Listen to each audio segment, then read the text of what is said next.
Well, I have the privilege now to introduce our next speaker. Y'all can be seated. Um, our next speaker is not only someone I know, but someone I consider to be one of my best friends, and I'm very thankful for her. Her name is Whitney Whiteside. Y'all give her some props. I know. Oh, look. Now, I'm a little offended. I didn't get a standing ovation. Oh, it's for the baby. It's for the baby. Thank you, Christy. Um, I'm very proud of her today for standing up here, and I'm going to try not to say too much because we'll be up here a blubbering mess. But I'm very proud of her today for stepping out in faith and getting up here to share her story with you guys.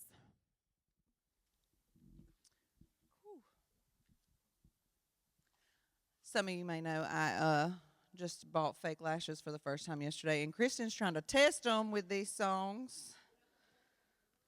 And my husband would be proud to know I'm staying in true fashion. He says everywhere I go, I move in. So I got my box of tissues, what to go buy, my water. If I could have brought more up here, I probably would have, but, we won't do that. There are a lot of y'all out here today, and that is beautiful, but whoo, my nerve. Just a little background about me. My name's Whitney Whiteside. Some of you know me. Some of you are probably like, who is this crying girl already? But, here we are. Probably not the last tears you'll see, but it's fine. But my name is Whitney. I'm 36 years old. My husband, Chad, and I will be married 10 years this July.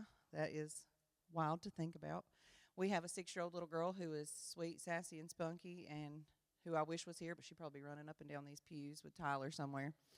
And we are expecting our second daughter, Sayla May, July 4th of this year. Yes, so excited.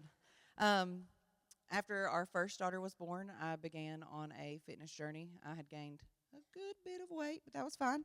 And so I started walking through town. It was right after COVID. I was bored out of my mind as a stay-at-home mom, terrified to leave the house, and I was like, I've got to get out. I can remember calling Chad and being like, I just made it a half mile without stopping, so thought I was bragging. I ended up making it 3 miles a day, and there was the perfect spot in town that I would go just to chase the sunrise. And I would just turn around in that parking lot and go. And then I saw somebody I knew one day, and I was like, what are you doing here? And he's like, I'm opening a coffee shop. He's like, you don't happen to know anything about coffee, do you? And I was like, actually, I used to work at Starbucks back in my day. He's like, well, you should come and work here to get out of the house. And I was like, really? Really? And I could work 1 day a week, like just, to ease into it because, COVID, I was in that house for forever with a newborn. And he was like, yeah, go for it. So I did that, and I also, after losing weight, I was just in the gym. I had no hopes of doing anything besides just learning how I love you, Billy Sue. Let's just look how sweet she is. And the owners of the gym were like, you should become a trainer. And I was like, to get to encourage anybody would be the most beautiful thing in my life. It's probably one of the greatest things that I've ever gotten to do is just share the word and share the way of how to love yourself more.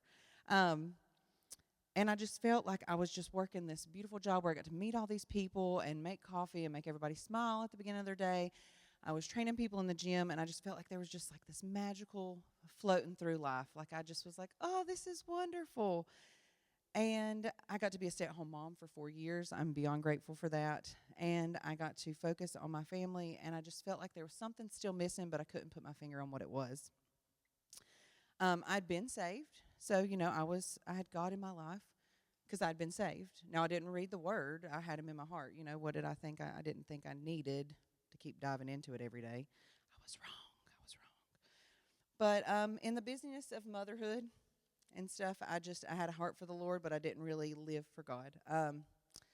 And then through my job, I met this beautiful girl named Bella, who we bonded because her name was the same as my daughter's. But she was one of those people, have you ever met somebody who God just pours out of them? It is just like the most beautiful thing you've ever witnessed. And her mom would come in, and they would do devotionals together, and they would drink coffee, and I yearned for that. I yearned for that love for Christ through myself. I yearned for what they had together for me and my daughter, and I knew. See why I brought the box? I knew I had to find that, not just for me, but for her. And so I just I wanted that bond with my daughter. I wanted that bond through Christ with my daughter. And so we dove in head first to the hardest sport of the world, if you're a Christian, and that's called church hopping. You know, if you ever done it where you go from one to the other and you try to find where you're going to fit in because you're like, you want what's going to do great. And we found some wonderful churches along the way. And then here we are on this journey, and I'm like, oh my gosh, this is what I've been missing this whole time is God. And then that June, I found out I was pregnant. So exciting. It was one of the most exciting moments. We told Bella like 2 days later because I just couldn't hold it in anymore. And sadly, a week later, we lost that baby. And the devil loves to make you wonder. He does. But I didn't know to let go of God at that time. I kind of clung to it, just in the wonder of why, of course.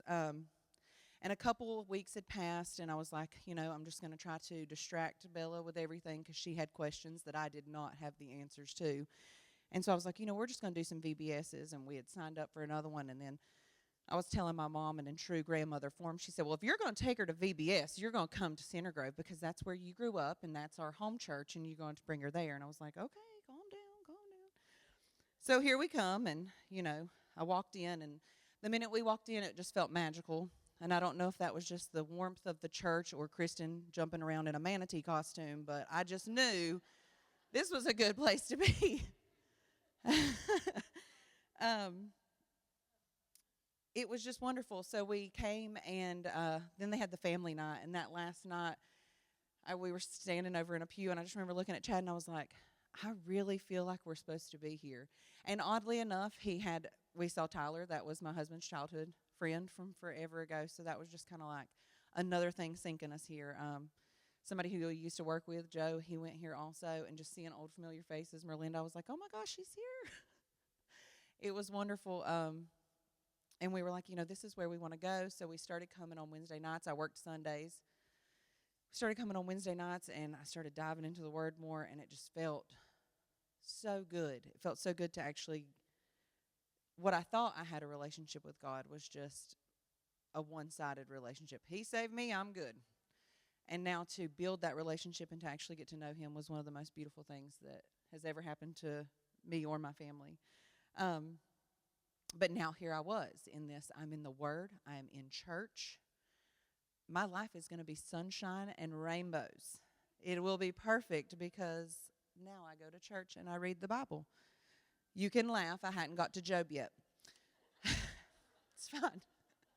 I did enter a season in my life where my faith was tested, tested more in ways I never expected.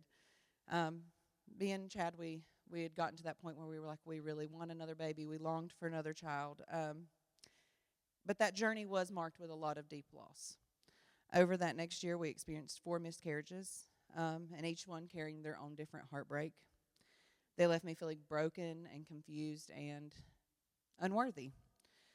I remember asking God questions that out loud I can just be like, oh my gosh, why would I have said that out loud? I can remember one time, it was a Wednesday night at church, I sent Chad and Bella so that I could just grieve in peace, and my mom came over and her rubbing my head and me just wondering out loud, why, Lord? Why would you let this keep happening to us? What am I doing wrong? Why am I not worthy enough?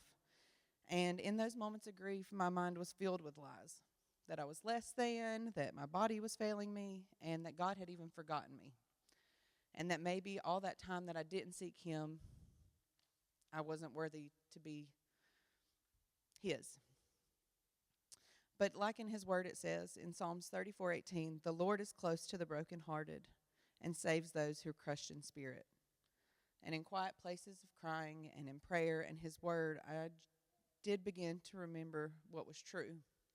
My worth was never defined by my circumstances. My value was never defined by my ability to carry a pregnancy. And my identity was, is, and always has been found in Him. Through trials, God slowly, it was very slowly, shifted my heart. Now, the last one, it was a little bit harder. I had found out we had made it to 3 months pregnant with that last miscarriage, and I read the Bible to her every morning. I think it's a her just because I'm destined to think that my husband's supposed to be a girl dad. And I did. I grew resentful, not towards God, but towards myself. I didn't find myself even worthy to open my Bible. And I feel like we all go through those times, and I think that's okay, where we just kind of wonder, we're like, I probably don't even need to read this because whatever I'm doing, I'm not even reading it right. That's what I felt. I felt I couldn't even be reading my Bible right because I was still in this mindset of, well, if I was doing it right, then none of this bad stuff would happen to me. And it is funny how Scripture will come to you the minute you need it to hit you. And even funnier because me and Kristen are so much alike that we like the same Bible verses. But James 1, 2 through 3, I started a new Bible study, and it was the book of James. The consider it pure joy, my brothers and sisters, wherever you face trials of many kinds, because the testing of your faith produces perseverance. And it couldn't be more true.